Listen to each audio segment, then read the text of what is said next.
자, 여러분 반갑습니다. 고2 학력평가 해설을 맡은 한국지리 전성호 선생입니다. 반갑습니다. 자, 이제는요, 여러분 1번부터 20번까지 선생님이랑 좀 꼼꼼하게 1시간여에 걸쳐서 같이 한번 살펴볼 겁니다. 지금 보는 부분이 여러분들 총평 꼭 보셔야 됩니다. 전체적으로 한국지리 전체에서요, 개념이 중요한 부분이에요. 그 얘기는 다른 말로 말씀드리면 이해를 바탕으로 암기하고 그것을 바탕으로 해서 충실하게 학습을 해주고 반복해주면 맞출 수 있는 부분들입니다. 그래서 여러분들이 이 해설 강의만 집중해서 잘 들으셔도요, 아마 여러분들 중간고사 때 시험 준비하면서 배웠던 거 다 나올 거고요. 약간의 기말고사를 준비할 때 공부하게 될 내용까지 살펴보게 될 겁니다. 매우 중요한 문제 해설이니까 같이 한번 살펴보겠습니다. 자, 1시간 길다면 길고 짧다면 짧은데 선생님 최선을 다하려고요. 왜? 1시간 동안 선생님 강의, 해설 강의 고2 모의고사인데 열심히 보는 친구들은 어떤 친구들일까? 앞서가고자 하는 친구들, 선생님 그 친구들을 위해서 1시간 최선을 다할 테니까 한번 우리 열심히 공부해 봅시다. 자, 1번 문제는요, 별표 치셔야 돼요. 선생님이 총평에서도 말씀드렸습니다만 되게 고난도 문항이고 중요한 문항입니다.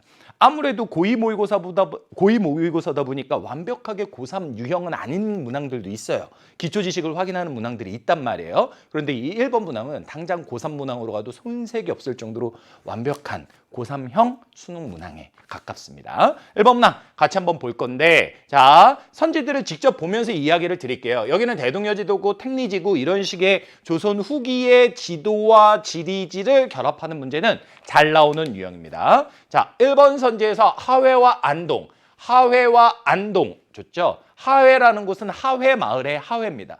하회라는 게 이거는 잘 나오는 거니까 말씀을 드릴게요. 이게 하천인데 하천이 회전해서 나가요.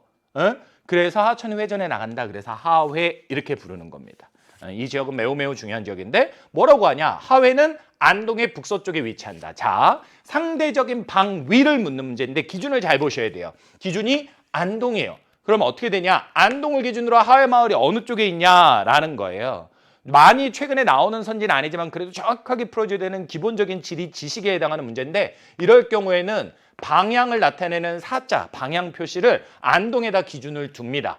그리고 이것을 기준으로 하회는 왼쪽 아래쪽에 있죠. 그러면 이거는 북서쪽이 아니라 왼쪽이니까 서쪽은 맞는데 아래쪽이니까 북쪽이 아니라 남서쪽에 해당한다. 이렇게 말씀을 해주셨어야 돼요. 1번 선지는 그래서 안타깝지만 틀렸고요. 2번 선지는요, 이거는 대동여 지도의 구체적인 지식과 관련한 건데, 대동여 지도는 수없이 많은 선들로 무언가를 표현을 했어요. 그중에서 여기에 눈금이 그려져 있는 거의 직선에 가까운 녀석이 있습니다. 그 친구가 바로 누구냐면 도로예요. 그랬을 때 이 도로의 한 칸, 이게 바로 몇 리를 나타내냐? 10리를 나타내는 겁니다. 근데 안동과 예천이라고 이렇게 되는데 30리라고 했으면 3칸 정도여야 되는데 이미 3칸을 한참 넘어갑니다. 그러니까 2번 선지는 1칸, 2칸, 3칸을 이미 넘어가죠. 뭐 4칸, 5칸, 거의 6칸이네요. 그러니까 30리다라는 말은 틀린 거고요. 자, 3번 선지는요, 선박의 운항이 가능하다라고 돼 있는데, 대동여지도에 표현된 또 하나의 중요한 요소 중에 하천의 물줄기를 표현했는데, 어떤 것은 이렇게 기역처럼 2줄기로 표현했고요. 그리고 또 어떤 것들은 한 줄기로 표현한 것들도 있어요. 예를 들면 이런 거 한 줄기입니다. 이런 거 한 줄기예요. 이런 걸 뭐라고 하냐면 어려운 말로 2줄기인 걸 쌍선, 한 줄기인 건 단선 이렇게 말을 하는데, 그 기준은 배가 다닐 수 있냐 없냐입니다. 2줄기면 배가 다니는 거예요. 따라서 정답은 몇 번이다? 3번이다. 이렇게 되고요. 4번 선지는요, 이것도 정말 함정으로 많이 나오는 선지인데 정확한 해발고도는 알 수가 없습니다. 예를 들면 대략적인 높이 비교는 돼요.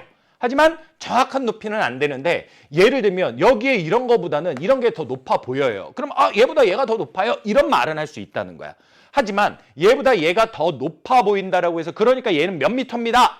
이렇게 말은 할 수 없다는 겁니다. 그래서 있을 것 같은데 대동여지도에 없는 2가지가 있는데 그 중에 하나가 바로 시험에 잘 나오는 게 정확한 해발고도. 이건 있을 것 같지만 없습니다. 따라서 알 수 없다라고 했었어야 돼요. 참고로 말씀드리자면 있을 것 같은데 없는 것 또 하나가 바로 뭐냐면 토지 이용이에요.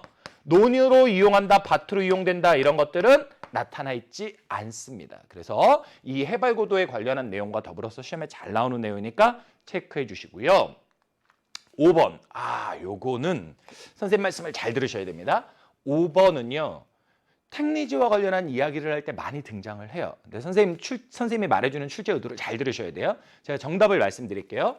택리지에서는 사람이 양반이 살만한 곳을 가거지라고 했는데 이 가거지를 만족시킬 수 있는 조건으로 크게 지리라고 해서 풍수적인 명당, 두 번째 생리라고 해서 경제적인 것, 그다음 세 번째 산수라고 해서 경치와 관련한 것, 네 번째 인심이라고 해서 사람들 말 그대로 친절하다 아니다 이런 인심과 관련한 사회적 풍속 이런 것들을 기준으로 제시를 했어요. 근데 지금부터 잘 들어.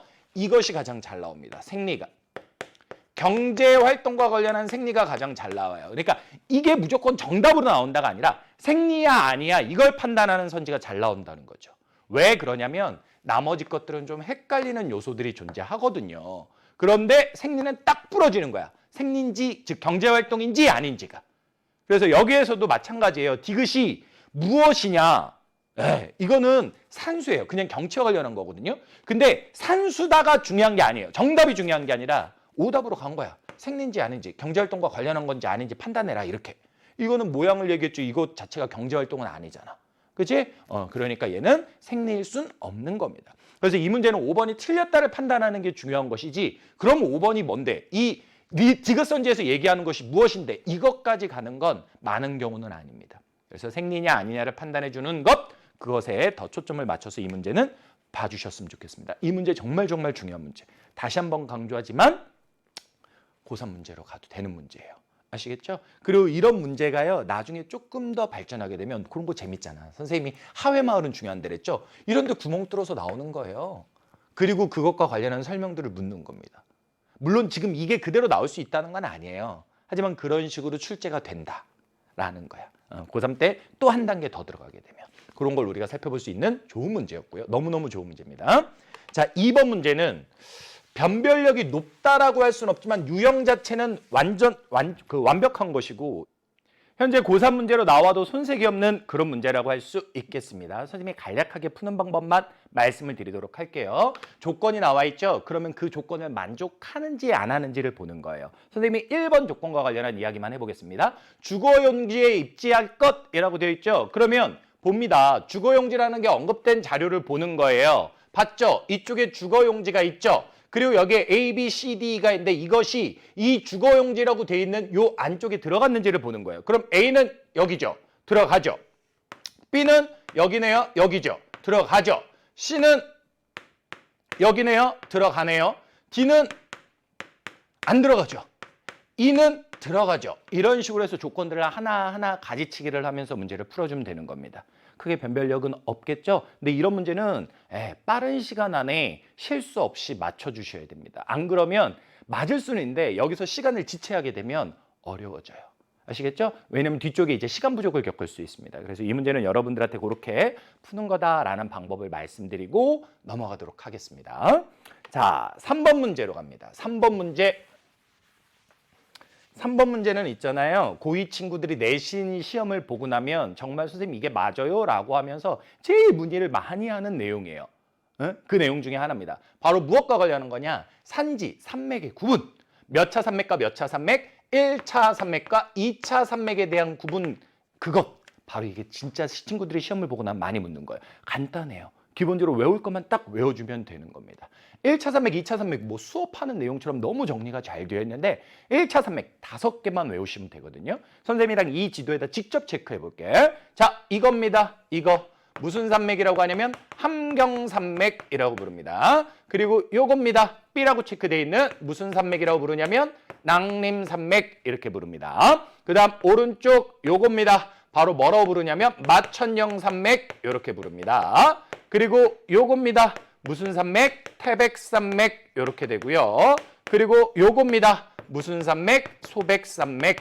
이렇게 5개가 1차 산맥에 들어가는 겁니다. 그럼 1차 산맥이 5개가 들어가는 건 알겠는데 1차 산맥의 정의는 무엇이냐? 바로 지금 이게 1차 산맥이라는 거죠. 1차 산맥의 정의는 이거예요. 연속성이 뚜렷하다. 말이 어렵죠. 조금 더 쉽게 풀어드릴까요? 높고 험준하다. 즉 높다. 그래서 별로 끊기지 않는다. 그런 말이야. 이어져 있다. 그렇다면 2차 산맥은 뭐냐? 연속성이 미약하다. 왜? 낮으니까 산이 끝난 거 아니야? 싶었는데 또 가고 이런 식으로 중간중간 마치 끊어진 것처럼 느껴질 수 있는 낮고 평평한 땅입니다. 낮고 평평한 산지예요. 그랬을 때 친구들아 이것들은 외워야 돼요. 1차 산맥은 외워야 됩니다. 종류들을. 하지만 2차 산맥은 이름을 외우는 건 힘들어요. 이런 경우 있을 수 있죠. 학교 내신 문제에서 지엽적으로 산맥의 이름들을 백지도로 낸다. 서술형으로. 그때는 외우는 거예요. 근데 그런 것도 대부분 선생님들이 예고를 해주십니다. 최근에 선생님들은 내신에서 내실 때도 그렇게 예고를 해줘요. 근데 그런 게 없다라고 하면 1차 산맥, 2차 산맥에서는 선생님이 빨간색으로 써드린 1차 산맥 5개만 정확하게 외우시고 그 이외의 산맥들이 얘기 나오면 2차 산맥이구나 하시면 되는 거예요. 여기까지 됐습니까? 그래서 1차 산맥 높고 험준한 거라면서요. 이런 거라면서요. 근데 여기서 중요한 거. 왜 이렇게 높아요? 왜 이렇게 높아요? 그게 중요한 거예요. 선지에서 그런 걸 물을 수밖에 없어. 이유는 암기하셔야 됩니다. 바로 융기 경동성 신생대 제3기의 경동성 요곡운동이라고 하는 융기 지각운동을 받아서 만들어진 거예요. 반면에 2차 산맥들, 이 친구들이 2차 산맥인데 2차 산맥들은 왜 났냐? 깎여서. 근데 어떤 데는 깎인 거 어떤 데는 안 깎였어. 무슨 침식이라고 합니까? 차별 침식이라는 어려운 표현을 씁니다. 차별 침식 작용에 의해 만들어져서 이 산맥들은 상대적으로 1차 산맥에 비해 낮다. 그러다 보니까 연속성이 좀 떨어진다. 이렇게 정리할 수 있는 겁니다. 되셨죠? 기본적인 정의로 반드시 암기해야 되는 겁니다. 자, 기억선지 가 1차, 나 2차라고 했어요. 어때요? 잘못됐다는 거 아시겠죠? 니은선지 가가 더 높대요. 선생님이 상대적으로 낮다라고 했잖아요. 이게 높다라고 했잖아요. 그러니까 니은도 틀렸죠. 그럼 디귿선지 같은 경우는요. 신생대 지각운동. 이걸 다른 말로 뭐라고 하는 거냐면 경동성 요곡운동 이렇게 표현하기도 하고요. 두 글자로 이걸 뭐라고 하는 거냐면 융기의 영향으로 높아졌다. 그렇게 말을 하는 겁니다. 디귿선지 그래서 맞고요. 리을은 연결됐는지 바르게 됐는지 봐주시면 B는 낭림이니까 1차 산맥이 맞고요. A는 이렇게 나왔죠. 이게 뭐 촬영인데 안 외우셔도 돼요. 내신에서 외우라고 하면 그때 외우시고 선생님이 기본적으로 수능 공부를 하고 모의고사 공부를 할 적에는 선생님이 빨간색으로 체크드린 5개를 확실하게 외우시면 되는 겁니다. 되셨죠? 예, 정답은 그래서 몇 번? 네, 바로 5번 이렇게 가주시면 되겠습니다. 좋은 문제입니다. 그리고 학생들이 내신 문제 보고 나서 시험 보고 나서 정말 많이 질문하는 내용 중에 하나입니다. 꼼꼼하게 3번 내용은 공부해 두시는 게 좋겠고요. 4번 문제는요. 이거는 저도 고3 모의고사는 아니면 EBS 교재에 있는 내용들을 보면서 되게 고민을 많이 하는 지역이에요. 그래서 선생님이 이제 대학원에서 지형학을 전공했는데 일제강점기 때 일제에 의해서 만들어진 고 지형도들이 있어요. 그것도 막 찾아보고 했던 자료입니다, 이게. 뭐 때문이냐? 바로 이거예요. 이 친구는 누구냐면 이쪽에 보면 등고선이 되게 개수가 여러 개죠. 급경사예요. 이쪽에 보면 상대적으로 등고선이 좀 적습니다. 완경사예요. 그런데 이 지도는 진짜 어려운 건데 이 완경사 쪽이요. 전반적으로 선생님이 좀 인위적으로 그리는 것도 있어요. 예, 등고선이 이렇게 조금 상대적으로 부채꼴 모양으로 보입니다. 그래서 이 지형이 뭐냐면 선상지예요. 선상지입니다. 근데 보세요. 이것을 선상지라고 하게 되면 학생들이 첫 번째, 선생님, 저는 부채꼴로 보이지 않아요. 이렇게 현실적인 이야기를 합니다. 저도 완벽한 부채꼴로 잘 느껴지진 않아요. 현실적인 어려움 인정합니다. 두 번째, 이 친구들이 진짜 날카로운 거야. 뭐냐? 선생님, 제가 배울 때 교과서에는 선상지는 선상지의 정상 부분 선정과 중앙 부분 선앙, 그리고 끝 부분 선단으로 나뉜다라고 배웠는데 선앙은 논농사가 안 돼서 반농사나 과수원이 된다라고 알고 있습니다. 그런데 여기에 보면 모두 다 논농사니까 선앙이라고 할 수 있는 것도 없는데 이게 어떻게 선상지인가요? 라는 질문을 학생들이 하는 거야. 그래서 선생님도 그래서 일제강점기 지도를 찾아본 겁니다. 왜냐하면 옛날에는 논이 아니었을 것 같아서. 근데 선생님이 갖고 있는 일제강점기 지도와 그걸 볼 수 있는 사이트들로 들어가서 본 결과 일제강점기 지도 초기에도 이거는 논으로 나타났더라고요. 그러니까 진짜 어마무지하게 오래전에 이미 다 땅을 여기에 써 있는 대로 밭이 아닌 논으로 바꿔놓은 거예요.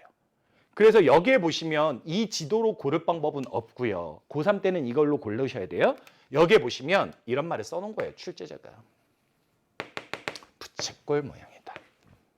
그리고 이 출제자분도 선왕이 아이들이 공부하기 어렵겠구나. 교과서에서 배운 거랑 좀 다르게 느껴지겠구나. 알죠? 그러니까 여기에 뭐라고 한 거야? 중앙부는. 이게 선항이라는 거야. 원래 밭으로 이용되었으나 저수지가 축조되면서 논으로 바뀌었다라는 얘기를 해준다고요.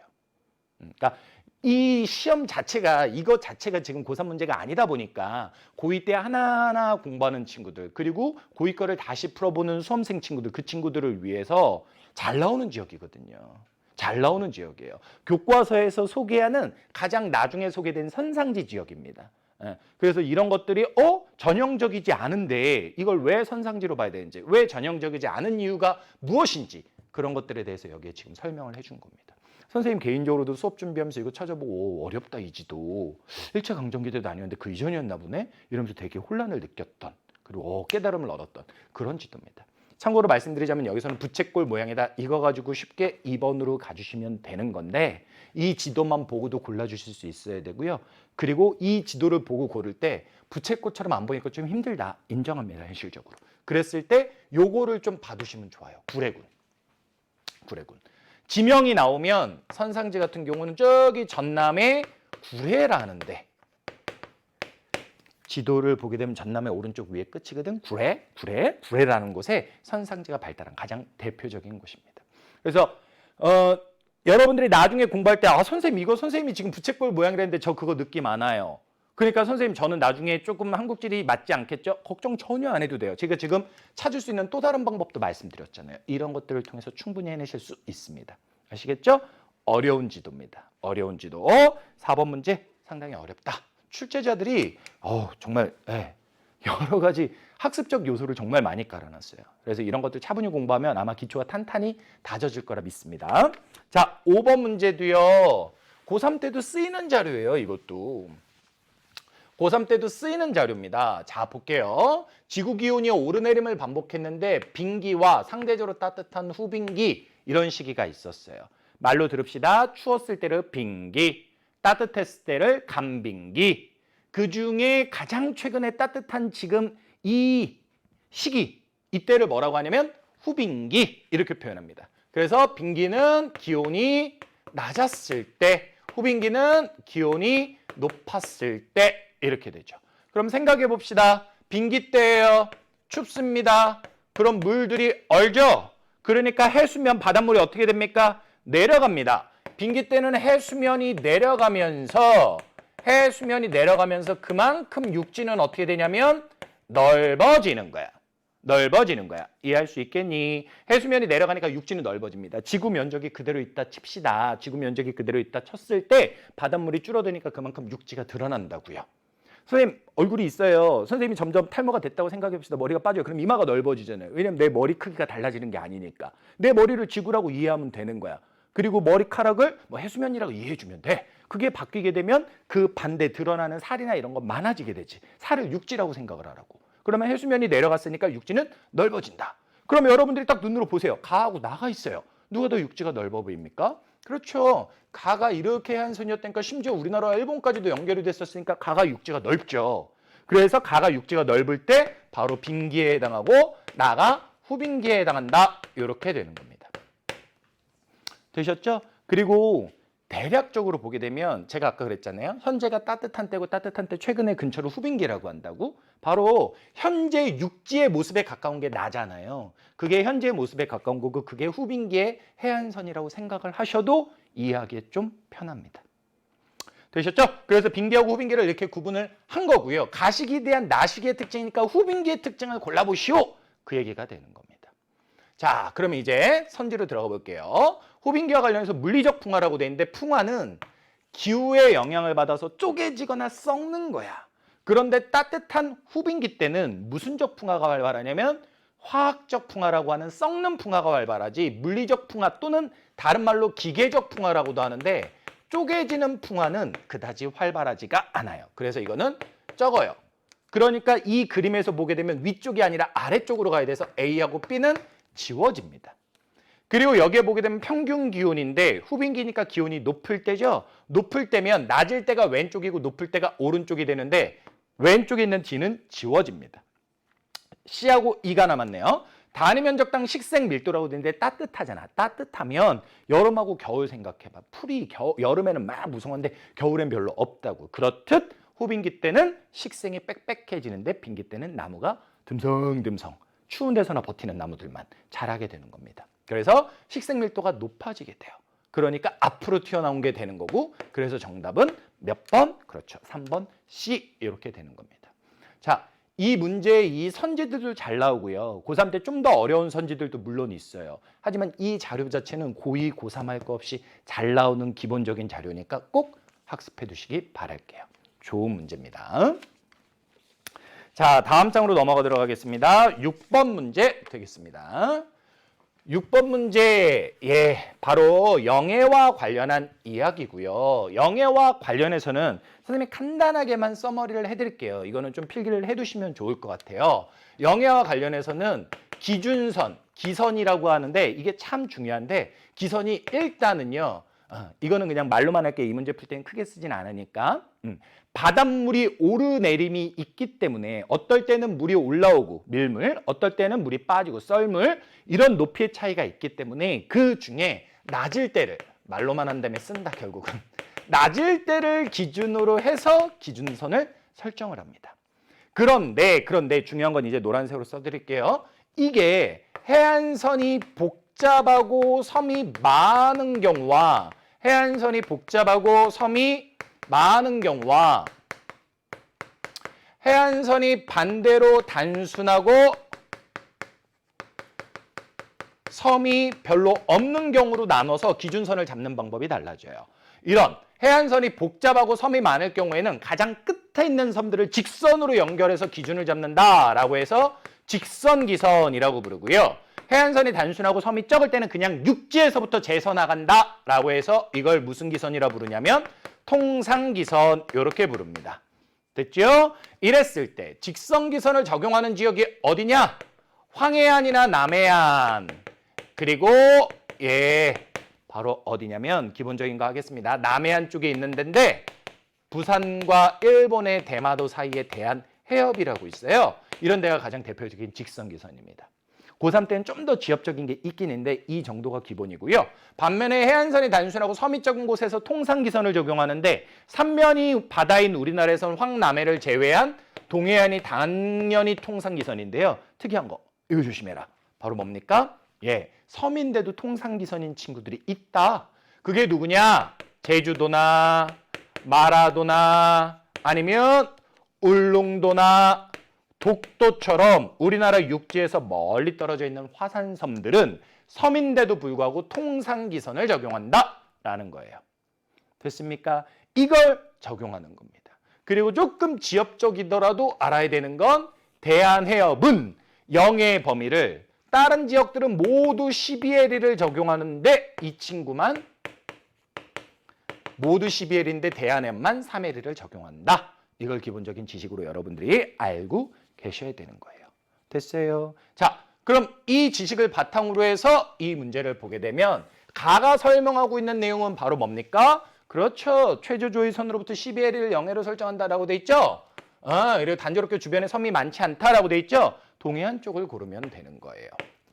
근데 여기서 있잖아. 이 문제에서 판 함정을 하나 말씀드릴게요. 그게 바로 뭐냐면 여러분들이 이 질문을 안 하면 이상한 거예요, 오히려. 선생님, 아까 선생님이 최저조위선 설명하실 때 밀물, 썰물이라고 했는데, 그치? 밀물, 썰물은 동해안에 없잖아요. 와, 예리해.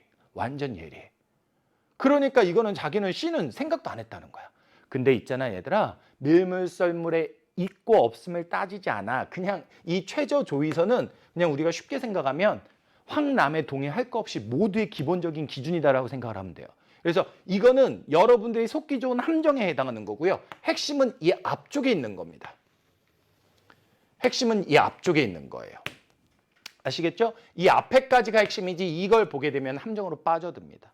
그래서 여기서는 서해만 참고 단조로워? 통상기선 얘기네. 그냥 그렇게 가셔야 되고요. 나 같은 경우는 직선기선이다 줬죠? 그럼 이거 황남해란 얘기예요. 근데 여기에 3L이란 얘기까지 줬죠? 그러니까 이거는 대한해협. 꼭 집어서 부산 앞바다에 있는, 부산 앞바다 여기 나오죠? 오른쪽 아래쪽입니다. 요쪽에 해당한다라는 얘기가 되는 겁니다. 그래서 이거는 B 이렇게 되니까 정답은 몇 번? 5번 이렇게 가는 문제가 되겠습니다. 이 문제 쉬운 것 같지만 꼼꼼히 읽으면 이 말 때문에 오히려 어려울 수도 있어요. 결정적인 키워드는 앞에 있는 거다. 아시겠지? 그걸 봐주시면 되겠습니다. 자, 7번 문제는요. 그냥 개념적인 문제로 묻는 것이지 이걸 가지고 막 심화해서 나오기에 그렇게 뭐 많이 활용되는 문항은 아닙니다.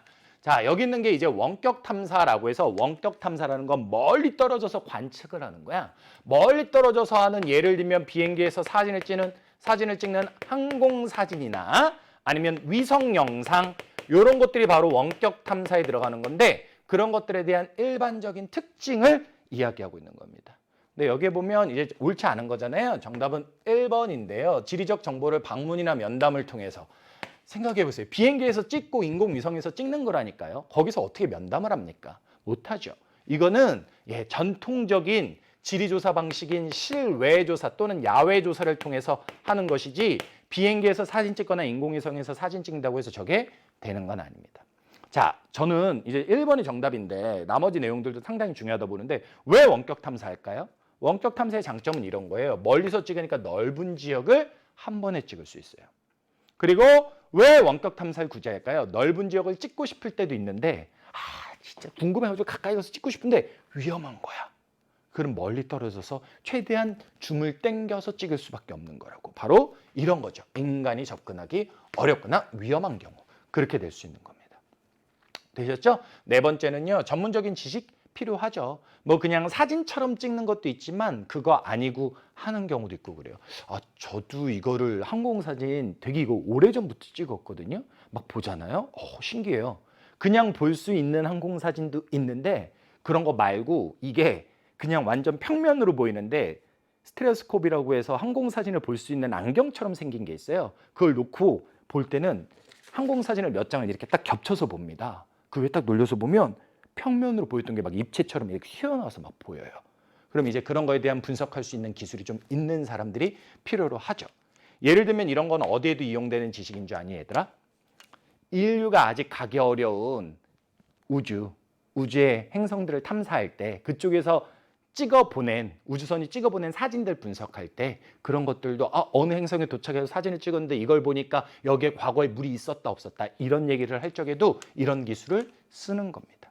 그래서 이 얘기는 그럴 수 있어 이 정도로 말을 해주시면 좋을 것 같고요. 그 다음 여기에 보게 되면 주기적인 정보 수집을 통해 지역의 변화 파악을 한다라고 돼 있는데 그렇죠. 인공위성은 원래 계속해서 돌고 있으니까 주기적일 수밖에 없고요. 그리고 항공사진 같은 경우는 비행기만 주기적으로 띄운다면 충분히 할 수 있는 겁니다. 아시겠죠? 그런 것들을 이제 기본적으로 봐주면 되겠다. 1번 되겠습니다. 원격 탐사란 소재 자체는 고3 문제로 만약에 나중에 가게 되면 제가 지금 계속 전제를 고3 얘기해 드리는 건 여러분들 뭐 총평 보시면 알겠지만 고2 모의고사는 그 점수 자체보다는 아마 여러분들이 고3 때 내가 어떤 사탐 과목을 선택할 것이냐 그것과 관련해서 일종의 적성 검사 같은 느낌. 그리고 내가 이걸 선택했을 때 그 과목이 나랑 맞을 것 같다 아니다 이런 것들에 대한 생각을 분명히 하게 될 거란 말이죠. 그래서 그런 차원에서 문제 경향이 나중에 가면 이렇게까지 가는 거예요 라고 말씀을 자꾸 드리고 있는 겁니다. 그래서 요거는 그냥 선지 하나짜리 정도 그 정도로 쓸 거다라고 말씀드릴 수 있겠습니다. 자, 그럼 이제 8번 문제로 넘어가 보도록 하겠습니다. 8번 문제는요. 기본적인 암기와 관련한 내용이고요. 정말 잘 나오는 문제 중에 하나입니다. 이거는 여기에 보면 이스트 그다음에 노스 이렇게 써 있는데 이 N이라고 써 있는 건 위도고 그다음에 앞쪽이 E라고 써 있는 건 동쪽이다라는 말인데 이거는 경도를 나타내는 거예요. 이렇게 위도와 경도를 보면서 문제를 푸는 거고요. 여러분이 위도와 경도를 볼 때 외워야 되는 건 이겁니다. 우리나라는 33에서 43도의 위도를 갖고 124도에서 132도의 경도를 갖는다. 이걸 암기하고 있어야 돼요. 왜 이걸 암기하고 있어야 되냐? 이 33에 걸리면 남쪽 끝이란 얘기고요. 43에 걸리면 북쪽 끝이란 얘기가 되고요. 124에 걸리면 서쪽 끝이란 얘기가 되고요. 132에 걸리면 동쪽 끝이다 이 얘기가 되는 거예요. 제가 근데 지금 여기에서 33과 132를 특히 노란색으로 체크했죠. 이유가 뭔지 아세요? 이 33이 마라도라고 해서 남한에 있는 남쪽 끝의 섬이고요. 그리고 132가 바로 독도라고 해서 우리나라 남한의 동쪽 끝에 있는 섬이기 때문에 얘기한 겁니다. 그럼 색칠을 따로 해주지 않은 이 두 친구는 누구냐? 북한에 있는 헌법상 북한은 우리나라 영토이기 때문에 북한에 있는 북쪽 끝, 북한에 있는 서쪽 끝 지역에 해당한다라는 거예요. 그래서 이 문제로 돌아와서 보게 되면 이렇게 위도와 경도를 보여줄 적에는 거의 대부분이 뭐냐면 사극, 동서남북 끝과 관련한 이야기를 하고자 하는 거고요. 그 중에 이 숫자는 써먹을 수 있는 숫자입니다. 이게 독도를 보여주는 숫자예요. 독도. 그런데 가에 있는 숫자들을 보게 되면 125니까 124에도 안 걸리죠. 그리고 32니까 33에도 안 걸리죠. 이 숫자는 도대체 뭐냐는 거죠. 이제 어려운 문제를 풀 때는 이 33도보다 아래에 있는 이 친구를 봐도 좋고요. 아니면 여기 친절하게 특징으로 설명했는데 마라도보다 더 남쪽이래잖아요. 마라도가 우리나라 영토의 남쪽 끝인데 그보다 더 아래쪽에 있다? 바로 누구에 대한 이야기냐면 이어도라고 하는 우리나라의 종합해양과학기지가 건설되어 있는 수중, 물속에 있는 암초, 바위에 대한 이야기입니다. 아시겠죠? 그래서 요거가 조금 여러분들 느낌에는 어려울 수도 있다. 하지만 기본적으로 선생님이 부탁드리고 싶은 건 33도 위도 마라도를 의미하는 거니까 외우고 132도 독도를 의미하는 거니까 외우자라는 거예요. 그리고 여기에 보게 되면 조경수역이라고 돼 있는데 조경수역은 차가운 한류와 따뜻한 난류가 만나는 그래서 물고기가 잘 잡히는 그런 곳을 조경수역이라고 하고 우리나라에선 독도나 울릉도 쪽 주변에서만 이야기를 하는 겁니다. 됐습니까? 자, 그러면 이제 이것과 관련해서 판단을 해볼게. 가가 이어도였지 종합해양과학기지 있습니다. 자, 동그라미고요. 그다음 나가 누구라고요? 독도 최남단이 아니라 동단. 그래서 이거 틀린 얘기 X고요. 모두 우리나라 영역에 속한다. 이거 되게 어려운 건데요. 독도는 우리께 맞아요. 하지만 이어도는 보세요. 제가 우리나라 영토는 33에서 43까지 했죠. 그거보다 아래죠. 이거는 우리나라 영역에 들어가는 게 아닙니다. 그럼 선생님 이거 우리 왜 배워요? 바로 여기 있는 종합해양과학기지를 건설을 했기 때문에 배우는 거예요. 우리의 주장에 의하면 앞으로는 이 주변 바다도 그렇고 우리께 되어야 하지만 현재 법적으로 그걸 우리나라 영역에 포함시키진 않아요. 조금 더 어려운 얘기를 하면 영역에 들어가는 건 영토, 영해, 영공이에요. 근데 이 셋 어디에도 속할 수가 없습니다. 왜냐하면 물속에 있는 바위일 뿐 섬은 아니기 때문에. 그래서 이것도 X 되겠습니다. 아시겠죠? 요 두 개는 그래도 할 만한데 요게 상당히 좀 어려운 선지입니다. 동그라미는 하나밖에 없고 그것을 답으로 해주는 건 3번 병 이렇게 되겠습니다. 되셨죠? 자, 9번 문제 같은 경우는요. 너무너무 중요한 문제로 선생님이 선정했던 문제인데요. 실제 고3 문제에서도 이렇게 기후와 관련된 현상들에 대해서 그런 것들을 조금 더 꼼꼼하게 선지해서 묻는 문항들이 출제가 됩니다. 그런데 이거를 생각보다 많이 놓쳐요, 학생들이. 왜냐면 너무 그냥 일반적으로 많이 나오던 유형의 자료 가지고 지역 연결하는 그런 기후 문제가 많이 나오거든요. 그런 것만 익숙하게 그런 것만 공부하다 보니까 이런 오히려 어떻게 보면 기본적인 개념을 묻는 문제에서 틀려버려서 등급을 아쉽게도 까먹게 되는 거죠. 그렇죠? 그러니까 이런 문제는 꼼꼼하게 잘 정리하셔야 돼요. 자, 그럼 9번 문제 한번 볼게요. 꽃샘추위라고 했잖아요. 꽃샘추위, 추위와 관련한 건 우리나라 주변에 있는 기단 중에 시베리아 기단과 관계가 된 겁니다. 여기에서 의외로 1번 선지로도 걸려드는 친구들이 있어. 왜 걸려들었니? 물어보니까 선생님 북쪽에 있는 거래잖아요 라고 하는데 얘들아 북태평양 기단은 우리나라의 기준으로 생각을 하면 요 오른쪽 아래쪽에 있는 거야. 오른쪽 아래쪽에 있는 거니까 아래쪽이잖아요. 그래서 이거는 추위와 관련된 게 아니라 오히려 더위와 관련한 겁니다. 그래서 1번 선지는 틀렸고요. 그 다음 니은 선지 높새바람이다 라고 돼 있는데 높새바람은요. 이렇게 오츠카의 기단의 영향을 받아서 불어오는 북동풍인데요. 이게 불어오게 되면 영서지역, 강원도 서쪽 지역이 어떻게 되냐면 고온 건조해져요. 영서지역이 중요하니까 노란색입니다. 고온 건조해집니다.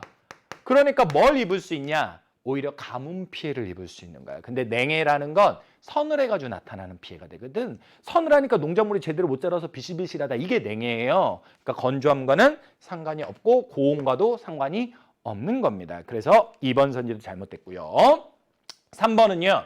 중국 내륙에서 발생해서 우리나라로 온다라고 돼 있는데 장마는 남북으로 움직이는 거지 동서의 중국 내륙은 이쪽이니까 이쪽에서 오는 그런 동서의 영향을 받는 그런 요소가 아닙니다. 이거는 그냥 황사와 관련한 이야기가 되겠고요. 4번은요. 네, 바로 소나기인데 강수가 내리는 유형이 크게 4가지 정도가 있어요. 근데 이거는 그냥 진짜 단순한 암기거든요. 고3 때도 많이 나옵니다. 근데 첫 번째 바로 여기에서 소나기 정답이 되는 대류성 강수라는 거. 이런 거 있어요. 이게 뭐냐? 뒤에 강수는 생략할게요. 뜨거워지게 되면서 수증기 증발하니까 무거워져서 팍 빛부리는 거야. 열대 지역 가면 특히 많이 나타나는 거죠. 그런 거 대류성 강수라고 하고요. 두 번째 이런 것도 있어요. 태풍이 불 때 막 어마어마한 바람과 함께 비가 내리죠. 그런 걸 저기압성 강수 이렇게 말을 합니다. 그리고 또 뭐도 있냐? 바로 장맛비도 있어요. 한 달 내내 내리는 건 아니지만 한 달 정도 자주 내렸다가 잠깐 그쳤다, 자주 내렸다 그쳤다 이런 장마와 관련된 거 그런 걸 전선성 강수 이렇게 말을 하고요. 네 번째는 우리나라에서 비가 많은 지역과 적은 지역에 영향을 끼치는 지형성 강수 이런 게 있습니다. 이 4가지가 큰 강수의 유형이고 외우면 맞고 아니면 틀리는 거니까 반드시 자기 걸로 만들어주세요. 오케이? 정답은 몇 번? 4번 이렇게 되겠고요. 5번 선지 좀 어려운 건데 여기에 보게 되면 겨울과 관련하고 북서풍이라고 돼 있잖아요. 겨울철 기압 배치는 남고북저가 아니라 서고동저 이렇게 됩니다. 남고북저는 언제냐면 한여름 배치와 관련된 거예요. 많이 나오진 않아도 쓰이는 선지니까 이것 역시 자기 것으로 만들어주세요. 정답은 4번 되겠습니다. 저는 9번 같은 경우는 진짜 고3에 또 나올 수 있다고 보고요. 이것 같은 경우 틀리게 되면 진짜 자기한테 데미지가 큽니다. 그러니까 무조건 자기 걸로 만들어주자 부탁드리고요. 10번 문제 가볼게요. 10번 문제는 선생님이 아까 앞쪽에 있는 문제를 풀면서 선상지를 구례로도 풀었잖아요. 여기서도 이렇게 지명을 가지고 풀 수도 있어요. 지명을 가지고 풀 수도 있는데 누가 관련한 거냐면 고위평탄면과 관련한 지도고요. 고위평탄면 지도는 어떻게 고르냐면 보세요. 주변에 이 지도 속의 다른 지역에 비해서 제가 체크한 지역이 색깔이 좀 하얗죠. 등고선이 몇 개 없기 때문이에요. 등고선이 몇 개 없는 이유가 뭔지 아세요? 높낮이 차이가 크지 않은 완경사의 땅이라서 그래요. 반면에 이쪽은 등고선이 많죠. 그러니까 색깔이 조금 더 거뭇하게 보이죠. 왜 이렇게 등고선이 많냐? 고도가 확 올라가는 급경사의 땅이라서 그런 겁니다. 자, 고위평탄면은요. 이렇게 급경사와 완경사 땅이 같이 나타나는 곳 중에 이 지도에서는 한눈에 딱 여러분들 눈에 안 들어올 수도 있지만 찾아낼 수 있어야 돼요. 이 완경사 땅으로 가면서 전체적으로 고도가 증가하게 되면 그게 고위평탄면이 됩니다. 근데 이 지도는 이 대관령이나 이런 걸 참고 안 하면 쉽지는 않아요. 왜냐면 이거 언뜻 보게 되면 선생님 완경사보다 주변이 더 높은데 이렇게 보일 수도 있으니까. 그래서 선생님이 대관령이라는 이야기를 먼저 말씀을 드린 거고요. 이 지도 같은 경우는 고위평탄면은 실제로 이렇게 그려져서 완경사, 급경사, 급경사에서 완경사로 가면서 고도가 증가하는 모습이다. 이렇게 표현이 될 거다라는 겁니다. 선생님 그럼 이건 뭐예요? 완경사로 가면서 고도 떨어졌잖아요. 이런 느낌. 여기서 이런 느낌, 요런 느낌 정도가 여기에서 뭐 1000, 800 이런 식으로 순간적으로 표현된 것뿐이지 전체적인 급경사에서 완경사로 가면서 고도가 올라가는 건 동일합니다. 고위평탄면 지도고요. 자, 여기에 답사한 내용과 관련해가지고 고위평탄면과 관련해서 이야기를 묻는데 고위평탄면, 기역선지 맞는 선지죠? 융기 솟아올라서 만들어졌다 맞고요. 높아요. 주변이 뻥 뚫렸어요. 그러니까 바람이 세요. 그래서 풍력 발전 잘 되고요. 높다 보니까 좀 서늘해요. 그러니까 일반적인 농사는 안 되는데 풀이 잘 자라요. 그 풀들이 아무래도 기온이 낮다 보니까 막 쑥쑥 자라기보다는 조금 성장 속도가 좀 더디기도 하고 좀 부드러워서 소들이나 이런 가축들이 뜯어먹기에 좋답니다. 그래서 목축업 발달할 수 있죠. 두 가지가 그래서 기역 니은이 맞는 게 되는 거고요. 고도가 높다 보니까 기온은 낮을 수밖에 없고요. 그리고 용암의 열화 분출에 의해 전체적으로 평탄해졌다라고 돼 있는데 이거는 바로 어려운 말로 용암 대지라고 부르는 남한에서 가장 유명한 데는 이건 남북한 걸쳐 있긴 하지만 남한의 철원으로 많이 나오는 한탄강 쪽이고요. 그리고 북한에서 이건 좀 어려운 얘기인데 저기 백두산 주변에 있는 개마고원 일대도 이런 게 나타나긴 나타납니다. 그러나 지금 이 지도를 보게 되면 이거는 개마고원이 아니라 남한에 있는 대관령이기 때문에 용암대지는 될 수가 없는 겁니다. 그래서 리을은 틀렸고 정답은 1번 이렇게 가면 되는 문제 되겠습니다. 많이 나오는 고3 때도 많이 나오는 지도고요. 자, 11번 문제. 11번 문제는 기본적인 지식과 관련한 건데요. 여기 보게 되면 지금 눈이 많이 내린다라고 돼 있잖아요. 눈이 많이 내리는 지역을 나중에 뭐라고 여러분들이 배우게 되냐면 다설지라고 배우게 될 거예요. 오케이? 제가 뭐라고 배우게 되냐면 이라고 말을 하는 이유는 아직은 안 배웠다는 시점으로 말씀을 드리고 있는 거죠. 보통은 지금 1학기 중간고사 이후에 1학기 기말고사로 가고 있는 시점이잖아요. 6월 모의고사 자체가. 근데 보통은 1학기 기말 때 범위로 많이 들어가는 겁니다. 그래서 여러분들 제가 아직 안 배웠으니까 넘어갈게 이게 아니라 설명을 드리는 이유는 이거 보고 이 문제 당장 틀렸어도 기말에 맞을 수 있고 잘 나오는 문제니까 설명을 드리는 겁니다. 그래서 자기가 당장은 안 배웠어도 한번 귀담아 들어두시는 게 좋아요. 자, 다설지, 눈이 많이 내리는 다설지와 관련한 건데 다설지는 어디에 있다도 참 중요하지만 문제에서 많이 묻는 게 뭐냐면 풍향을 많이 물어요. 어떤 바람의 방향에 의해서 눈이 많이 내리냐. 우리나라 겨울은요. 바람의 방향이 크게 이렇게 왼쪽 위에서 불어오는 북서풍일 때가 있고요. 이렇게 오른쪽 위에서 불어오는 북동풍일 때가 있습니다. 다른 말로 북동풍을 조금 고상하게 표현할 땐 북동기류, 공기의 류, 흐름이다 이렇게도 표현해요. 같은 말이에요. 풍이나 류는 북동이라는 말이 중요한 거지.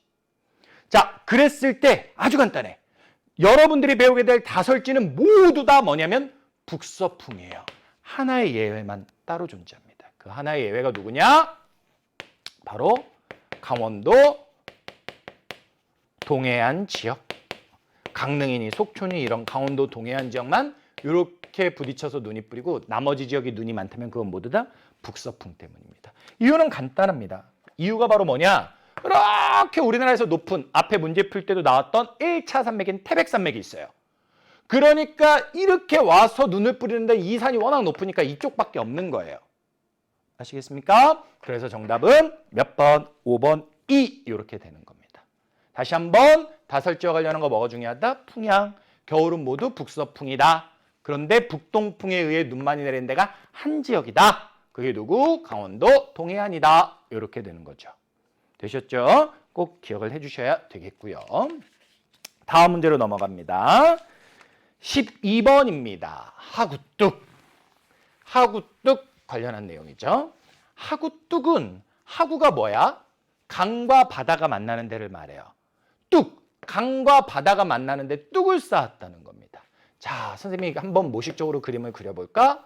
이렇게 바다가 있습니다. 이렇게 강이 있어요. 육지가 이쪽이에요. 근데 이 강과 바다가 만나는 여기다가 뚝을 쌓았다. 그게 하구뚝이에요. 왜 굳이 쌓냐? 이건 쉬운 일이 아니야. 왜냐하면 강과 바다가 만나는 데라고 하면 이 하천을 기준으로 했을 때는 가장 넓을 거야, 강폭이. 여기를 막았다고? 이거 쉬운 일이 절대 아닙니다. 그러니까 이 문제에서 묻는 것처럼 전국에 몇 개가 없어요. 전국에 몇 개가 없는데 이걸 왜 만들어야 되냐? 여기 써 있는 겁니다. 바로 아무 데나 만드는 게 아니라 조차가 큰 바다. 우리나라로 따지면 황남해죠. 조차가 큰 바다로 유입되는 하천은 바닷물이 밀물 때 거꾸로 거슬러 올라갑니다. 어려운 말로 역류예요. 이런 걸 조류가 영향을 끼쳤다. 감조라고 하게 되는데 이걸 그냥 두잖아요.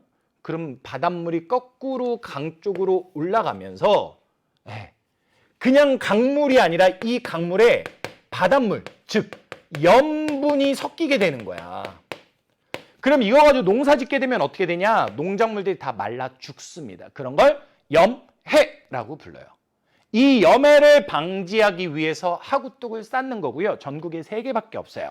외우셔야 돼요. 금강, 영산강, 낙동강 이렇게 3개 하구뚝이 있습니다. 그걸 지도에서 찾아주시는 거예요. 네, 자 A는 한강이라 안 되고요. B는 금강이라 되고요. 이게 영산강입니다. 근데 영산강 쪽은 지금 기호가 없고요. C는 섬진강입니다. 섬진강 쪽은 없고요. D가 남한에서 가장 긴 낙동강. 그래서 낙동강과 금강 쪽에 있다. B와 D 정답은 몇 번? 4번 이렇게 되겠습니다. 하구뚝 자체의 위치도 외우셔야 되고요. 왜 건설했는지도 이해하시면 좋겠습니다. 되셨죠? 자, 13번 문제.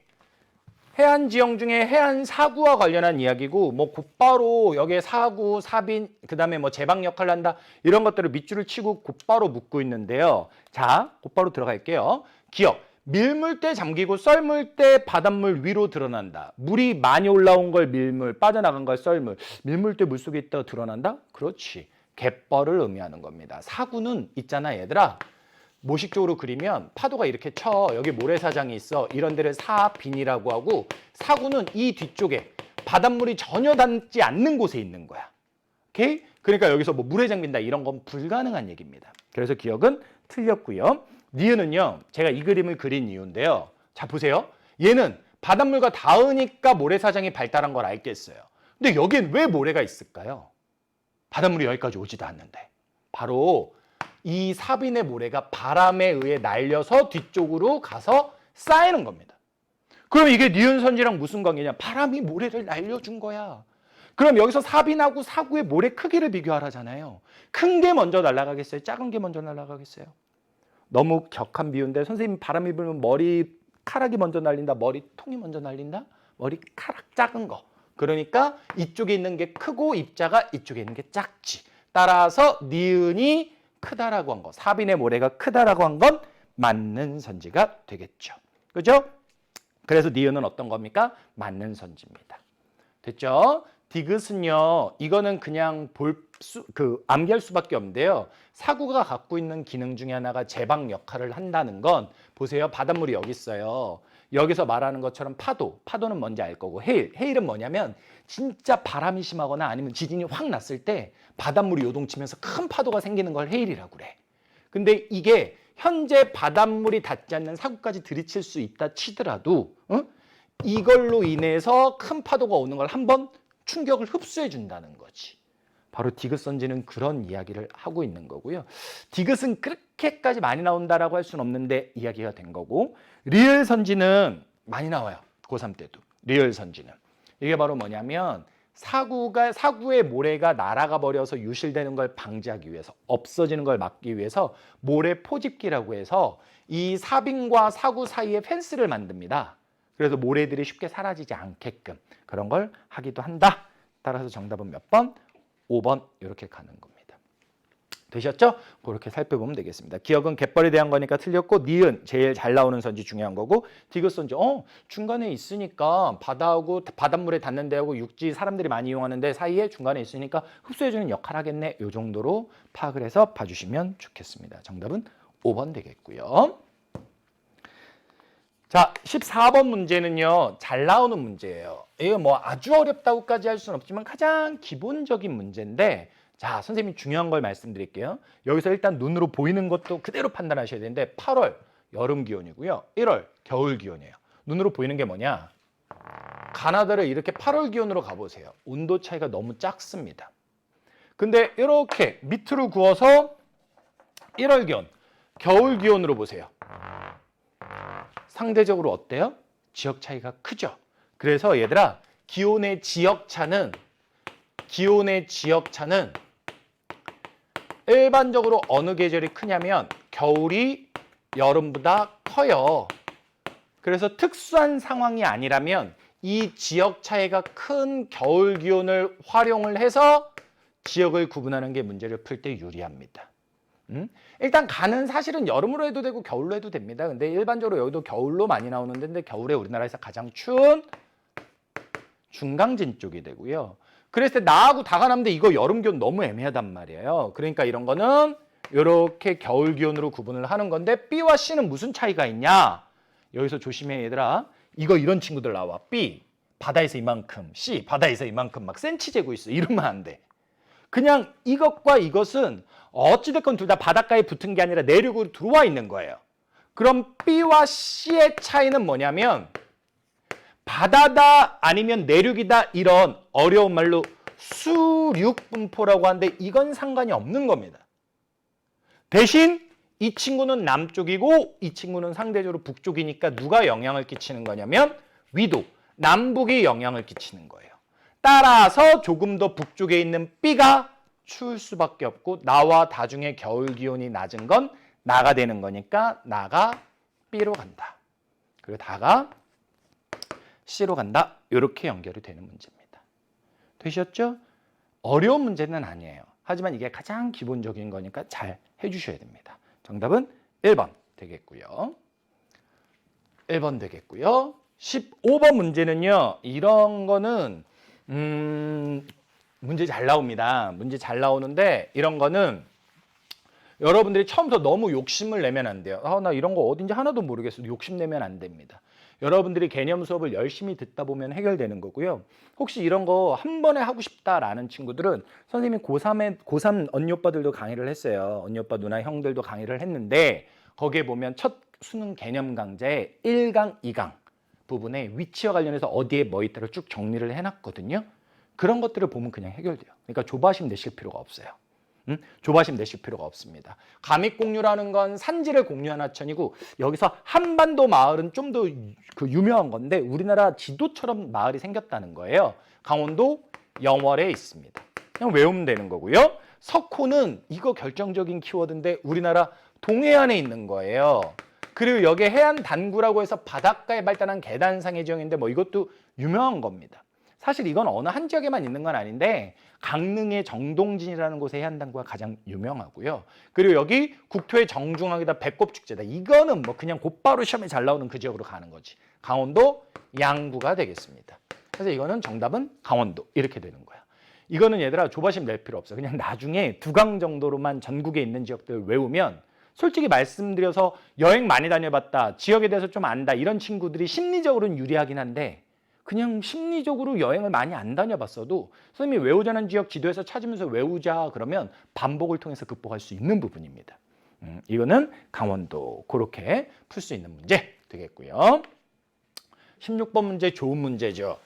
16번은 현재 고3 문제로 가도 지장이 없을 정도로 잘 나오는 유형의 문제입니다.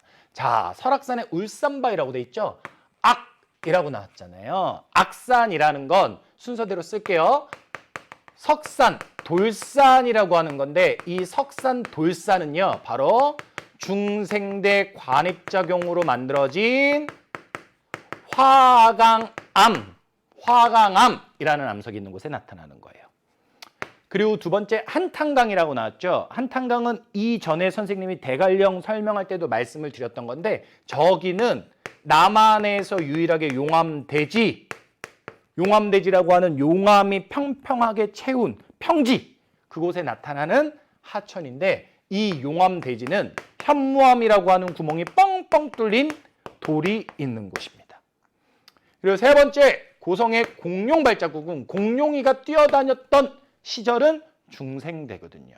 바로 중생대 때 고성의 공룡 발자국은 고성이라고만 쓸게. 참고로 고성이 강원도에 되는데 여기서 말하는 고성은 남해안의 경남 고성입니다. 이 경남 고성 지역은요. 중생대 때 호수와 같은 환경에서 흙들이 쌓여서 만들어진 퇴적층의 공룡이가 발자국을 찍었고 그게 굳어서 만들어진 중생대 퇴적암이 있는 곳에 나타나는 지형이 되겠습니다. 그렇게 보는 거예요. 그래서 이게 지금 A라고 돼 있고 B라고 돼 있고 C라고 돼 있고 이렇게 돼 있죠. 오케이. 1번 퇴적물이 쌓였다. A는 화강암이라고 하는 것은 마그마가 관입해서 만들어진 암석인 거지 쌓여서 만들어진 여기서 쌓여서 만들어진 건 중생대 퇴적암의 C 정도에 관련된 설명입니다. 그것과는 상관이 없고요. 2번은 꼭 집어서 A에 대한 설명이 되고요. 3번은 침식분지의 주변에 산지를 이룬다라고 돼 있는데 이거는 지금 해당하는 암석이 여기 없는데 시원생대 때 만들어진 편마암이라는 암석이 3번 선지에서 설명하는 암석이 되겠고요. 4번은요. 4번은 지식적으로 여러분들이 딱 외우는 거 쉽지는 않아요. 근데 정답은 이제 4번인데 이렇게 말씀을 드릴게요. 문제를 풀 때는 1, 2, 3, 5를 소거법으로 지워서 푸시면 돼요. 그러니까 B하고 C 같은 경우는 이거는 신생대 때 암석이고요. 요거는 중생대예요. 그러니까 이게 오래됐고 B가 더 나중인 거죠. 그러니까 5번도 틀렸어요. 그러니까 1, 2, 3, 5가 다 틀렸으니까 정답은 4번 이렇게 가는 건데 4번 선지는 이렇게 소거법으로 지워준 다음에 푸는 게 좋은데 약간의 일반화를 하자면 우리나라 땅은 전체적으로 오래됐습니다. 그래서 가장 젊은 신생대에 만들어진 현무암 같은 건 아주 일부에만 나타나고 화강암이 조금 더 많습니다. 화강암이 가장 넓은 암석은 아니야. 가장 면적을 많이 차지하는 암석은 아니에요. 우리나라에서는 3번 선지에서 쓰였다라고 했던 편마암이 더 넓은 데 분포합니다. 하지만 여기서는 편마암을 비교 대상으로 두지 않고 화강암과 지금 현마암을 비교하고 있는데 화강암이 좀 더 넓은 데 분포한다. 이렇게 지식적으로 체크를 해두시면 되겠습니다. 근데 뭐 4번을 제가 달달 외워라 이렇게 말하기보다는 1, 2, 3, 5를 합리적으로 지워줄 수 있으면 정답 4번 가는 건 큰 지장이 없게 갈 수 있다. 이렇게 말씀을 드리겠습니다. 16번은 선생님이 총평에서도 주요 문항이라고 말씀드렸던 고3 때도 쓰일 수 있는 그런 문제가 되겠습니다. 잘 보셔야 되겠고요. 17번 간단한 겁니다. 돌과 바람이 함께하는 제주 올레 제주라고 좋네. 지도까지 줘버리고요. 그죠? 뭐 이런 것과 관련해서 했는데 선제 곧바로 들어가죠. 주상절리라는 건요. 요렇게 하늘에서 보면 약간 정육각형처럼 생긴 돌기둥을 말해요. 자, 기억선지에서 뭐라고 하고 있냐? 용암이 냉각 수축되면서 형성됐다라고 하는데 맞아요. 현무암질 용암 같은 게 쭉 가다가 물을 만나거나 공기를 만나면서 갑자기 식을 때 확 쪼그라들어갖고 쭉쭉쭉 갈라진 겁니다. 그래서 기억선지 맞는 거고요. 니은은 뭐라고 하고 있냐? 돌담이 있다. 제주도에 돌담이 있다. 그 돌들이 구멍이 많은 흑갈색의 암석이다. 이거 현무암이다 라고 얘기하고 있는 겁니다. 그래서 니은 선지도 맞습니다. 따라서 정답은 그냥 몇 번으로? 1번으로 가주는 거고요. 그리고 디귿과 관련해서 뭐라고 얘기하고 있냐면 오름을 얘기하고 있는데 기생화산이라고 해서 제주도 곳곳에 300여 개 이상 발달한 작은 화산들을 말하는데요. 여기에 보시면 이건 좀 어려운 내용이에요. 디귿이 신생대 경동성 요곡운동으로 형성됐다라고 되어 있는데 자, 이건 그냥 지금은 다 외울 생각하지 말고 듣기. 중생대 때 우리나라는 크게 옛날부터 시원생대, 고생대, 중생대, 신생대 이렇게 시고중신이라고 지질 시대를 구분을 할 수 있어요. 그랬을 때 우리나라는 이 중생대 때 지각운동, 지진 화산과 같은 지각운동이 되게 활발했습니다. 중생대 전기의 송림변동이라는 거 듣는 거야. 그리고 중생대 중간에 대보조산운동, 그 다음 중생대 말기에 불국사변동운동 이래서 송대불과 그리고 신생대 제3기 때 경동성 요곡운동 이런 것들이 있었어. 그래서 지금 제가 더 원하진 않고 송대불경 이렇게라도 외워주시고 익숙해지세요. 그랬는데 이 융기 이후에 화산들이 여기저기서 빠방 터져 나온 거야. 오케이. 근데 제주도는 화산 지형이거든요. 그러니까 제주도는 여기 들어가는 거예요. 디귿과 관련한 것도 여기 들어가는 겁니다. 근데 여기서는 이것에 의해 형성됐다라고 하니까 틀린 거죠. 이건 기억하셔야 돼요. 화산 이퀄 융기 이후다. 따라서 여기 융기에 의해 만들어졌다는 건 잘못됐다라는 거고요. 리을은요. 제주는 구멍이 많은 흑갈색의 현맘들이 있고 주상절리라고 하는 돌의 틈이 많기 때문에 땅 위에 물이 별로 없습니다. 그래서 논농사가 잘 안 됩니다. 그래서 디귿하고 리을 선지를 지워주시면 정답은 1번 이렇게 갈 수 있는 문제가 되겠습니다. 되셨죠? 그닥 어렵지 않게. 지금은 어려워요. 제가 총평에서 말씀드렸습니다만 지금은 어려울 수 있는데 그렇게 나중에 가면 어려운 내용은 아닙니다. 대신 느낌은 가지시겠지만 용어들이 워낙 일상에서 안 쓰죠. 그래서 그 용어들만 외워주시면 돼요. 자, 이제 18번 문제 해안지형과 관련한 거고요. 이 문제도요. 지도를 볼 수만 있으면 돼요. 튀어나온데 이렇게 뾰족뾰족하게 났죠. 이런 게 암석해안을 얘기하는 겁니다. 점점점점점점이 있죠. 근데 이거는 해안선에 닿아서 육지 쪽으로 있죠. 이런 게 모래사장, 사빈을 나타내는 거고요. 점점점인데 바다 한가운데 찍었죠. 이런 게 갯벌을 나타내는 겁니다. 자, 파랑의 에너지가 집중도는 곳에 발달한 게 암석해안이야. 아니요 라고 했으니까 사빈해안과 갯벌은 이쪽으로 가야 돼. 근데 그중에 조류, 밀물썰물의 퇴적작용으로 만들어진 게 갯벌이에요. 그리고 남아있는 이 친구가 사빈 이렇게 되는 겁니다. 되셨죠? 그렇게 해서 정답을 연결해 주시면 어렵지 않게 2번 이렇게 갈 수 있는 문제가 되겠고요. 19번 문제는요. 내용 진술의 참거짓은 그렇게 어렵지 않아요. 근데 여기에서 보면 이제 뭐 2칸 간다, 1칸 앞으로 간다 막 이런 것들을 조금 틀릴 수는 있는데 내용은 자, 이건 아까도 나왔던 거. 해발 고도가 높아지니까 기온은 낮아진다. 맞는 겁니다. 그러니까 기억 때문에 2칸 앞으로 가시면 돼요. 그리고 동해도상의 내륙은 해안보다 기온의 연교차가 이 내용은 어려운 건데 내륙은 땅의 성질을 많이 띈 거고요. 땅의 성질을 띠게 되면 어떻게 되냐면 여름에 빨리 데펴지고 겨울에 빨리 식어요. 그러다 보니까 어떻게 되느냐? 연교차가 커집니다. 따라서 이 내용은 틀린 내용이에요. 틀린 내용은 몇 칸만 간다? 한 칸만. 그리고 우리나라는 북반구의 중위도에 있어서 냉온대 기후가 나타나는 게 맞습니다. 아셨죠? 그래서 여기서 두 칸 갔다가 한 칸 갔다가 두 칸 가주면 되는 겁니다. 그럼 여기서 두 칸 갔으니까 갔죠. 근데 갔더니 두 칸 더 가요. 땅땅 갔죠. 그리고 틀렸으니까 한 칸 갔어요. 그리고 다시 맞았으니까 두 칸 갔어요. 그래서 정답은 뭐? C. 이렇게 3번 가주는 문제가 되겠습니다. 되셨죠? 내용상 어려운 건 아니고요. 마지막 20번 문제. 20번 문제는요.